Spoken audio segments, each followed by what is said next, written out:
ನಮಸ್ಕಾರ. ಕರ್ನಾಟಕದ ಹೃದಯ ಭಾಗ ಅಂದ್ರೆ ನೆನಪಾಗೋದೆ ಮಂಡ್ಯ ಅಲ್ವಾ?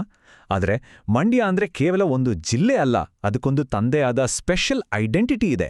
ಬನ್ನಿ, ಈ ಪಯಣದಲ್ಲಿ ಮಂಡ್ಯದ ಆ ಅಸ್ಲಿ ಗುರ್ತು ಏನು ಅಂತ ಅರ್ಥ ಮಾಡ್ಕೊಳ್ಳೋಣ. ಸರಿ, ಹಾಗಾದ್ರೆ ಶುರು ಮಾಡೋಣ.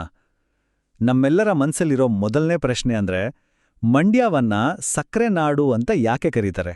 ಆ ಹೆಸರು ಬಂದಿದ್ದು ಹೇಗೆ? ಇದ್ರ ಹಿಂದೆ ಒಂದು ತುಂಬಾನೇ ಇಂಟ್ರೆಸ್ಟಿಂಗ್ ಕಥೆ ಇದೆ. ಇದನ್ನ ಅರ್ಥ ಮಾಡ್ಕೋಬೇಕು ಅಂದ್ರೆ ನಾವು ಮೊದಲು ಮಂಡ್ಯದ ಆಧುನಿಕ ಇತಿಹಾಸದಲ್ಲಿ ನಡೆದ ಒಂದು ದೊಡ್ಡ ತಿರುವಿನ ಬಗ್ಗೆ ಮಾತಾಡಬೇಕು. ಹೌದು, ಕೇವಲ ಒಂದೇ ಒಂದು ನದಿ ಇಡೀ ಜಿಲ್ಲೆಯ ಹಣೆಬರಹವನ್ನೇ ಹೇಗೆ ಬದಲಾಯಿಸ್ತು ಅಂತ ನೋಡೋಣ ಬನ್ನಿ. 1933 ಈ ವರ್ಷವನ್ನ ಮಂಡ್ಯದ ಇತಿಹಾಸದಲ್ಲಿ ನಿಜಕ್ಕೂ ಮರೆಯೋಕ್ಕಾಗಲ್ಲ.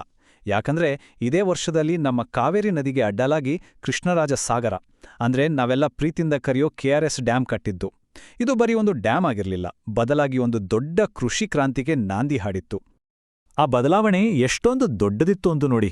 ಡ್ಯಾಮ್ ಕಟ್ಟೋಕ್ಕೂ ಮುಂಚೆ ಈ ಭಾಗದಲ್ಲಿ ವ್ಯವಸಾಯ ಅಷ್ಟಕ್ಕಷ್ಟೇ ಇತ್ತು, ತುಂಬಾನೇ ಸೀಮಿತವಾಗಿತ್ತು.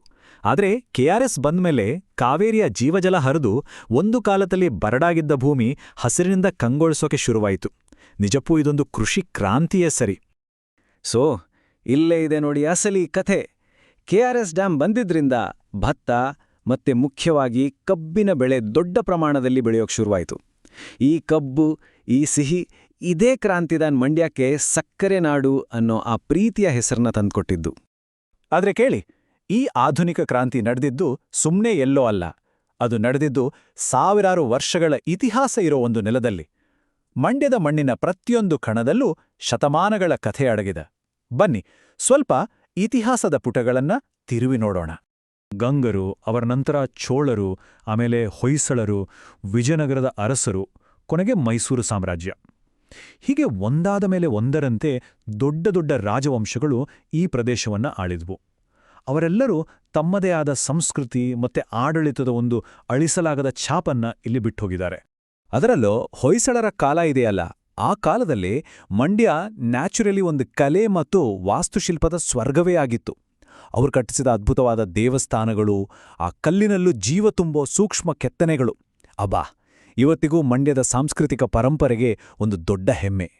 ಆ ನಂತರದ ಇತಿಹಾಸಕ್ಕೆ ಬಂದ್ರೆ, ಮೈಸೂರು ಸಾಮ್ರಾಜ್ಯದ ಕೆಳಗೆ ಹೈದರಲಿ ಮತ್ತೆ ಟಿಪ್ಪು ಸುಲ್ತಾನ್ ಅವರ ಆಳ್ವಿಕೆ ಕೂಡ ಈ ಪ್ರದೇಶದ ಮೇಲೆ ದೊಡ್ಡ ಪ್ರಭಾವ ಬೀರಿತು. ಅವರ ನಂತರ ಬಂದ ಒಡೆಯರ್ ರಾಜವಂಶ ಕೂಡ ಈ ಪರಂಪರೆಯನ್ನ ಮುಂದುವರಿಸ್ಕೊಂಡು ಹೋಯಿತು. ಸರಿ, ರಾಜಕೀಯ ಇತಿಹಾಸವನ್ನ ನೋಡಿದ್ವಿ. ಈಗ ಬನ್ನಿ, ಈ ಪ್ರದೇಶದ ಇನ್ನೊಂದು ಮುಖ್ಯವಾದ ಭಾಗ ಅಂದ್ರೆ ಇದರ ಆಧ್ಯಾತ್ಮಿಕ ಮತ್ತು ಸಾಂಸ್ಕೃತಿಕ ಗುರುತಿನ ಕಡೆಗೆ ಹೋಗೋಣ. ಯಾಕಂದ್ರೆ ಮಂಡ್ಯದ ನಿಜವಾದ ಆತ್ಮ ಇರೋದೇ ಇಲ್ಲಿನ ಪವಿತ್ರ ಸ್ಥಳಗಳಲ್ಲಿ. ಈ ಆಧ್ಯಾತ್ಮಿಕ ಮಹತ್ವವನ್ನ ಸರಿಯಾಗಿ ಅರ್ಥ ಮಾಡಿಕೊಳ್ಳೋಕೆ ನಾವೆಲ್ಲರೂ ಕಲಿಯುಗ ಅಂದ್ರೆ ಏನು ಅಂತ ಮೊದಲು ತಿಳ್ಕೋಬೇಕು. ನಮ್ಮ ಹಿಂದೂ ಪುರಾಣಗಳ ಪ್ರಕಾರ ಕಲಿಯುಗ ಅಂದ್ರೆ ಧರ್ಮ ಎಲ್ಲ ಕಡಿಮೆ ಆಗ್ತಾ ಹೋಗೋ ಈಗಿನ ಕಾಲ. ಇಂಥ ಕಲಿಯುಗದಲ್ಲೂ ಕೂಡ ಮಂಡ್ಯದ ಪವಿತ್ರ ಕ್ಷೇತ್ರಗಳು ಮತ್ತೆ ಇಲ್ಲಿ ಹರಿಯೋ ನದಿಗಳು ಜನರಿಗೆ ಆಧ್ಯಾತ್ಮಿಕ ಶಕ್ತಿ ಕೊಡ್ತಿಡೆ ಅನ್ನೋದು ಒಂದು ದೊಡ್ಡ ನಂಬಿಕೆ. ಈ ಜಾಗಗಳೆಲ್ಲ ನಮ್ಮ ಸಂಸ್ಕೃತಿ, ನಮ್ಮ ನಂಬಿಕೆಯನ್ನ ಇವತ್ತಿಗೂ ಜೀವಂತವಾಗಿಟ್ಟಿರೋ ಪವರ್ಫುಲ್ ಸೆಂಟರ್ಗಳು ಅಂತಾನೆ ಹೇಳ್ಬೋದು. ಉದಾಹರಣೆಗೆ ಶ್ರೀರಂಗಪಟ್ಟಣ, ಮೇಲುಕೋಟೆ, ಆಮೇಲೆ ಶಿವನ ಸಮುದ್ರ, ಈ ಜಾಗಗಳೆಲ್ಲ ಬರೀ ಟೂರಿಸ್ಟ್ ಸ್ಪಾಟ್ಗಳಲ್ಲ, ಇವು ಲಕ್ಷಾಂತರ ಭಕ್ತರ ಶ್ರದ್ಧಾಕೇಂದ್ರಗಳು. ಮಂಡ್ಯದ ಆಧ್ಯಾತ್ಮಿಕ ಪರಂಪರೆಯನ್ನ ಗಟ್ಟಿಯಾಗಿ ನಿಲ್ಲಿಸಿರೋ ಆಧಾರ ಸ್ತಂಭಗಳು ಅಂದ್ರೆ ತಪ್ಪಾಗಲ್ಲ. ಸರಿ, ಈಗ ನಾವು ನಮ್ಮ ಈ ಚರ್ಚೆಯ ಕೊನೆಯ ಹಂತಕ್ಕೆ ಬಂದಿದ್ದೇವೆ. ಇಷ್ಟೊತ್ತು ನಾವು ಮಾತಾಡಿದ ಬೇರೆ ಬೇರೆ ವಿಷಯಗಳನ್ನ ಒಟ್ಟು ಸೇರಿಸಿ ಮಂಡ್ಯದ ಒಂದು ಕಂಪ್ಲೀಟ್ ಚಿತ್ರಣವನ್ನ ನೋಡೋಣ. ಇಲ್ನೋಡಿ, ನಾವು ಮಾತಾಡಿದ್ದೆಲ್ಲ ಒಂದು ಸಾರಾಂಶದ ರೂಪದಲ್ಲಿದೆ. ಮಂಡ್ಯದ ಐಡೆಂಟಿಟಿ 3 ಮುಖ್ಯ ಪಿಲ್ಲರ್ಗಳ ಮೇಲೆ ನಿಂತಿದೆ ಅಂತ ಹೇಳ್ಬೋದು. 1, KRS ಡ್ಯಾಮ್ನಂತಹ ಆಧುನಿಕ ನಾವೀನ್ಯತೆ. 2, ಹೊಯ್ಸಳರ ಕಾಲದಂತಹ ಪ್ರಾಚೀನ ಪರಂಪರೆ. 3, ಸದಾಕಾಲ ನಮ್ಮನ್ನ ಕಾಪಾಡೋ ಆಧ್ಯಾತ್ಮಿಕತೆ. ಈ 3 ಸೇರಿದ್ದಾಗ್ಲೇ ಇವತ್ತಿನ ಮಂಡ್ಯ ಆಗಿರೋದು. ಹಾಗಾದ್ರೆ ಕೊನೆಗೆ ಹೇಳೋದಾದ್ರೆ, ಮಂಡ್ಯ ಅಂದ್ರೆ ಬರೀ ಸಕ್ರೆನಾಡು ಮಾತ್ರ ಅಲ್ಲ, ಅದು ಮನುಷ್ಯನ ಬುದ್ಧಿವಂತಿಕೆಯಿಂದಾದ ಒಂದು ಕೃಷಿ ಕ್ರಾಂತಿ, ಹಳೆಯ ಸಾಮ್ರಾಜ್ಯಗಳ ಇತಿಹಾಸದ ಪ್ರತಿಧ್ವನಿ, ಜೊತೆಗೆ ಆಳವಾದ ಆಧ್ಯಾತ್ಮಿಕ ಬೇರುಗಳಿರೋ ಒಂದು ಅದ್ಭುತವಾದ ಸಂಗಮ.